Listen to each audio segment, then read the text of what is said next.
পারলাম না অরিজিনাল লাল শাক। এটা কত করে? এটা ও তুই ওই সাংবাদিক আমি নেব তো এটা। এটা 15 টাকা ফুটো। গত দিনকে তো 10 টাকা করে নিছি। তাই নিবানে তুই নিলি তাই নিবানে। আর কপি কার? কপি কপি নিয়ে 10 টাকা করে, কপিও 10 টাকা করে পিস। পিস 10 টাকা নে। আর ওই পালং শাক? পালং শাকও 10 টাকা। এই পালং শাকের 2 মুঠো আলাদা করে রাখো। ওই বড়টা নেব।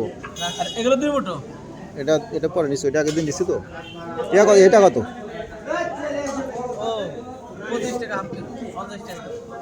কি 50 টাকা কেজি। আরে কালি পেঁয়াজের কালি কত? পেঁয়াজের কালি 10 টাকা করে বেচছে। আর এটা কি?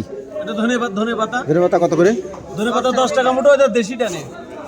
দেশি কোনটা আর বিদেশি কোনটা? এটা ওটা দেশি আর এটা হচ্ছে বিদেশি। দাম কি একই? একই দাম।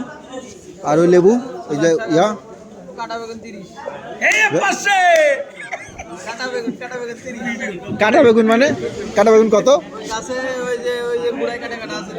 কত করে 30 টাকা কেজি? আমি এটা নেবো। এটা এক পেছনের দিকে রেখে দাও, এক সাইডে আমি পরে নিই। পান কার? পান তোকে দিলাম। ওই দোকানদার নেই তো। ও ওই করে। এইটা কি? এটা কি? এটা শাক। ছোলা চাষ করে এখন লোকে। হ্যাঁ কত করে? 50 টাকা পোয়া। এ কি হিসাবে বিক্রি হয়? 25 টাকা পোয়া।